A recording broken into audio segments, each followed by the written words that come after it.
Quels sont les combats qui me hype le plus? Donc les combats que j'ai le plus envie de voir. Salut la zone, j'espère que vous allez super bien. Et aujourd'hui on se retrouve dans une nouvelle vidéo dans laquelle je vais tout simplement vous présenter les combats que si j'étais Dana White, j'allais tout faire pour faire en sorte que ces combats aient lieu. Donc il se peut que certains de ces combats aient déjà été annoncés mais que je suis juste super hypé de les voir. Il se peut également que certains de ces combats ne soient pas encore annoncés, mais que j'aimerais vraiment qu'ils soient annoncés. Et il se peut même que certains de ces combats, je suis quasiment certain que je vais même pas aller voir. Mais genre, j'aimerais trop juste les voir, tu vois. Donc comme d'habitude, je te conseille fortement de t'abonner à la zone parce que, à ce qui paraît, si tu ne le fais pas, Francis Ngannou va venir chez toi à 2 h du matin pour te faire le coup du marteau. Surprise, surprise, the king is back! Dans la catégorie des heavyweights, le choix est plutôt évident. Il s'agit très clairement de John Jones contre Thomas Spinal. Les gars, je pense que si vous êtes un fan de MMA et un fan de l'UFC plus particulièrement, je pense que vous ne pouvez pas ne pas être hypé par ce combat. Parce que c'est vraiment la première fois que l'on tombe sur un adversaire, que l'on sait qu'il y a moyen qu'il arrive à plier John Jones en 2 secondes. Et si tu es un fan de John Jones, tu vas vraiment vouloir que John Jones, pour son dernier combat, il fasse taire toutes les critiques et qu'il fasse taire vraiment toutes les personnes qui pensent qu'il peut se faire vaincre par Thomas Spinal. Et je pense même que si tu es un fan de John Jones, tu préférerais vraiment voir John Jones dans ses derniers retranchements et aller affronter et battre le combattant que tout le monde pense qu'il peut battre John Jones afin de cimenter son héritage en tant que le plus grand combattant de tous les temps, à la place d'affronter un Stipe Miocic qui est super vieux. Et si t'es un fan de Thomas Spinal et que t'es particulièrement un gars qui n'aime pas trop John Jones, tu as vraiment envie de voir la grande série d'invincibilité de John Jones venir à sa fin. Donc ça c'est vraiment la raison pour laquelle le combat entre John Jones et Thomas Spinal, il y a vraiment autant de gens qui en parlent et que tout le monde a envie de le voir. Même, ah bon, après je précise bien, tout le monde a envie de voir ce combat, sauf Dana White. Et c'est la raison pour laquelle j'ai l'impression que malheureusement ce combat il ne va jamais être annoncé parce que après avoir battu Stipe Miocic, John Jones va clairement prendre sa retraite et s'arrêter là-bas. Un autre combat qui aurait pu être intéressant dans la catégorie des heavyweights, mais bon maintenant c'est trop tard, donc je ne peux pas vraiment trop le mettre dans cette liste. C'est simplement le combat entre Francis Ngannou et John Jones, parce qu'en ce moment, la raison pour laquelle je dis que c'est trop tard, c'est que Francis Ngannou il est au PFL et John Jones il lui reste un combat pour terminer son contrat. Donc ouais, ce combat on peut l'oublier, mais ça aurait vraiment été très intéressant. Personnellement, je pense que John Jones il a suffisamment de skills pour battre Francis Ngannou, même si Francis Ngannou il a vraiment un KO power de ouf. Je pense quand même que John Jones en l'emmenant au sol et se débrouillant suffisamment bien, John Jones a moyen, a des capacités, je veux dire, suffisantes pour battre Francis Ngannou, mais ça c'est le sujet pour une autre vidéo. Surprise, surprise, the king is back! Pour la catégorie des light heavyweights, c'est peut-être pas un combat auquel tu t'attends particulièrement, mais selon moi le combat un des combats qui ferait vraiment beaucoup de sens, ce serait, bon bien évidemment on pourrait parler de Pereira contre Ankalaev, et je pense que ce combat inévitablement on va le voir, mais c'est pas le combat qui m'excite le plus. Le combat qui m'excite le plus au contraire, c'est tout simplement le combat entre Jiri Prochazka et Israel Adesanya. Parce que oui, là je sais que je commence à parler en mode Adesanya c'est un middleweight, qu'est-ce qu'il va faire chez les light heavyweight? Et en fait c'est là que je vais te dire que ce serait super intéressant, tu vois. Parce qu'Adesanya il a perdu ses 2 derniers combats et je pense qu'il est un petit peu loin d'un title shot à l'heure actuelle. Le seul combat qu'il pourrait faire à l'heure actuelle ce serait contre Khamzat Chimaev quasiment dans la catégorie middleweight. Ce qui ne l'arrange pas du tout étant donné qu'il s'est fait soumettre. Donc Adesanya il a perdu contre Sean Strickland, contre Dricus du Plessis et une de ses seules possibilités à l'heure actuelle c'est Khamzat Chimaev. Donc ce que je me dis c'est que Adesanya, l'un des meilleurs trucs qu'il pourrait faire en ce moment, c'est tout simplement monter de catégorie pour monter chez les light heavyweights. Il a déjà du sang chaud entre lui et Alex Pereira. Donc ça fait que si on lui donne un adversaire comme Jiri Prochazka et que Adesanya a réussi à battre Jiri, il va automatiquement obtenir un title shot contre Alex Pereira. Donc moi ce que j'aimerais vraiment voir serait un combat entre Jiri Prochazka et Israel Adesanya. Ils ont tous les deux un très bon striking. Je penche un peu plus vers Adesanya sur ce combat. J'ai vraiment l'impression qu'Adesanya il est en mesure d'avoir Jiri. Mais vraiment, ça c'est un combat qui me ferait genre l'un des plus gros biens. Et ce serait un bon moyen pour Adesanya de se relancer. Également, ce serait un super bon moyen pour Jiri de se relancer, tout en sachant que Jiri, il a eu 2 défaites, non pas consécutives, pardon, mais il a eu 2 défaites contre Alex Pereira. Et ouais, lui aussi, ça pourrait lui faire un bon nouveau départ de battre Adesanya, tu vois. Donc selon moi, pour la catégorie des light heavyweights, c'est l'un des combats les plus excitants faisables. Surprise, surprise, the king is back! Pour la catégorie des middleweight, il y a plein de gens qui pensent que, selon eux, le combat le plus excitant possible, ce serait Strickland contre Robert Whittaker. Les gars, je vais encore vous rappeler mon avis par rapport à Sean Strickland. je peux pas m'empêcher de me dire que Sean Strickland, il est un combattant ennuyeux. Donc ça, ce n'est clairement pas le combat qui va le plus m'intéresser. Ok, j'aime bien entendre Strickland en dehors de l'octogone et tout, même si je sais que particulièrement dans un combat contre Robert Whittaker, je sais que même à l'extérieur de l'octogone, il n'aura pas vraiment beaucoup de choses à dire, parce que Robert Whittaker, c'est pas vraiment le genre de gars que tu peux vraiment beaucoup clasher, étant donné à quel point c'est un bon gars et tout. Donc Strickland contre Whittaker, non, je suis désolé, mais c'est pas le combat qui m'exciterait le plus. Par contre, le combat qui va le plus m'exciter, c'est tout simplement un truc similaire à ce dont je te parlais chez les light heavyweight, et là également il va falloir que tu me suives pour comprendre. Ousmane contre Whittaker. Et la raison pour laquelle je te dis Ousmane contre Whittaker, c'est que Ousmane, on a vu que lui également, il en a quasiment terminé avec la catégorie des welterweight. Bon, il en a peut-être pas terminé avec la catégorie des welterweight, mais en ce moment, ce serait, selon moi, pour Ousmane, ce serait le moment parfait de monter chez les middleweight, étant donné que son pote, à savoir Israel Adesanya, n'est plus champion de la catégorie, et que Adesanya, si on suit mon plan, si Adesanya monte chez les light heavyweight, il y a vraiment moyen qu'Ousmane monte chez les middleweight pour essayer de prendre cette division, tu vois.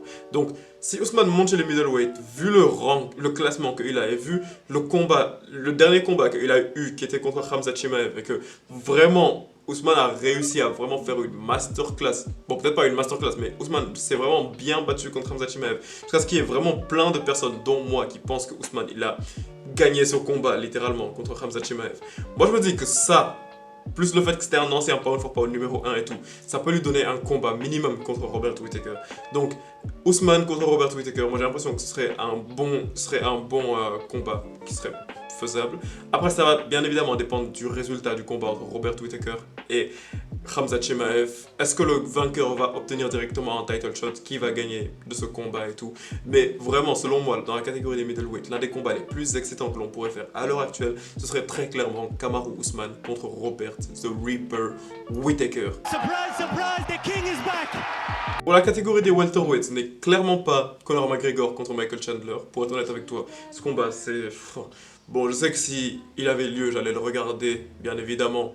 Mais c'est clairement pas le combat que je suis vraiment le plus pressé de voir. Ce combat, il a quasiment aucune logique. Genre, il ne sert quasiment à rien, à part à leur rapporter de l'argent tous les deux. Mais le combat que j'ai vraiment envie de voir, au contraire, ce serait juste Shavkat Rakhmonov contre Belal Muhammad. La raison majeure, je vais être transparent avec toi, c'est tout simplement que j'ai envie de voir Shavkat devenir champion de la catégorie des welterweight.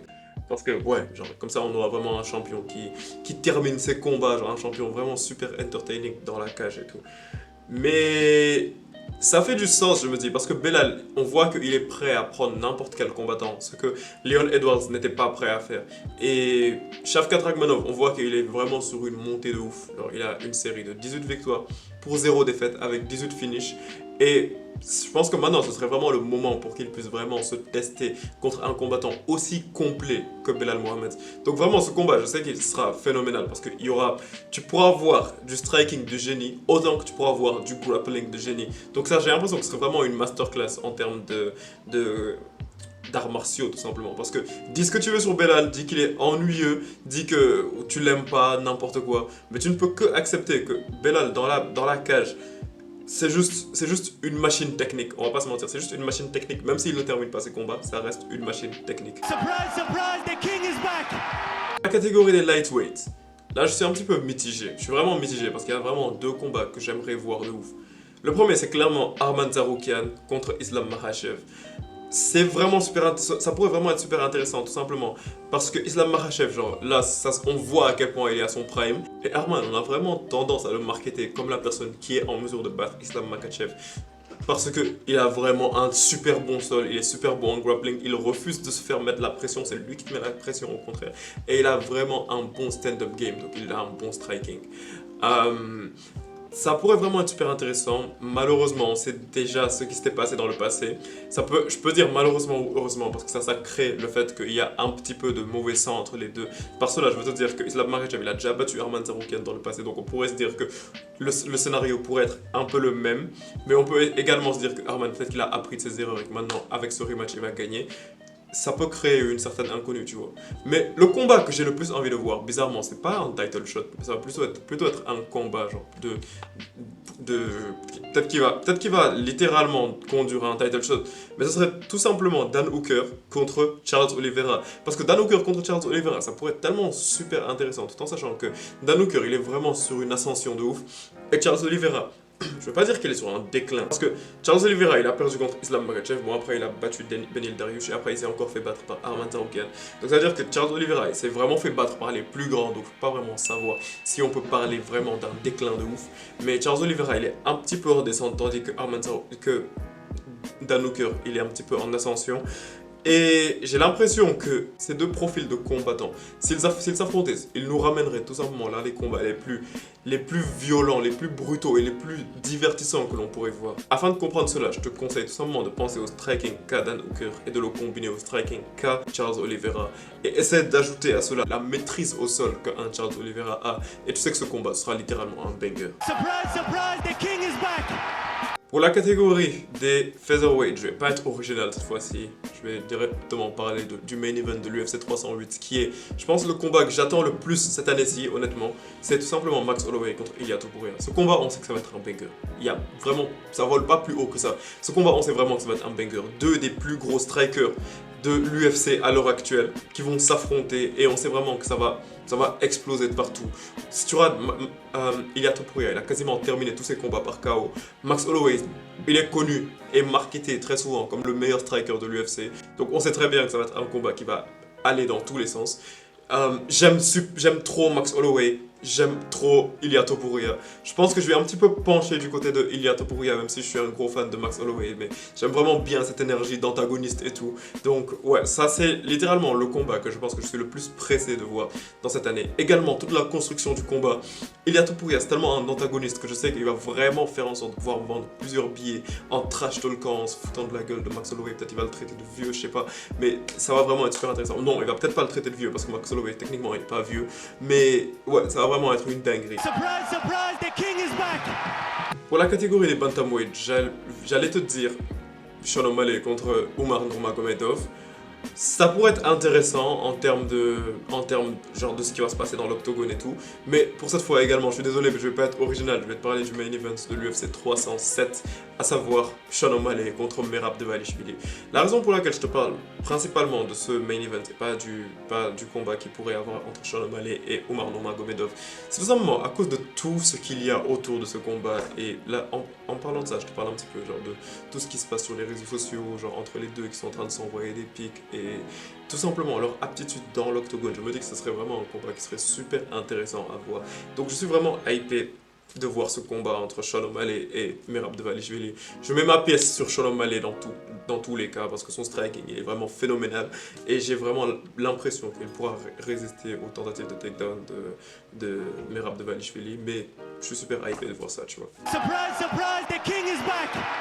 Et enfin, pour la catégorie des flyweight, le combat qui me hype le plus, c'est tout simplement Alexandre Pantoja contre Kai Kara-France. Donc Kai Kara-France, j'ai l'impression qu'on avait tous un petit peu oublié, genre que l'on l'avait tous un petit peu négligé, tu vois. Et tout ça, c'était à l'annonce de son combat contre Steve Erceg, donc on avait tous oublié, ou tout simplement, comme je l'ai dit, négligé Kai Kara-France en pensant qu'un combattant comme Steve Erceg ferait une masterclass sur lui, et coup du chapeau, Kai Kara-France l'a mis KO au premier round. Et selon moi, je pense que littéralement, ça lui offre une possibilité pour un title shot contre Alexandre Pantoja. Donc on aura vraiment deux très bons strikers. Et j'ai vraiment l'impression que ce combat sera une masterclass. Donc je suis vraiment hypé de voir cela. Malheureusement, Mohamed Mokaev, s'il était encore là, j'allais dire Pantoja contre Mokaev. Mais Mokaev, on sait très bien ce qui s'est passé avec lui. On l'a viré du jour au lendemain, un petit peu comme ton ancienne boss t'a viré. Mais bon, tu me dis ce que tu en penses dans les commentaires. Et si ce genre de vidéo te plaît, je te conseille tout simplement de t'abonner à la zone. Et on se capte bientôt pour une prochaine vidéo, la famille. Peace out.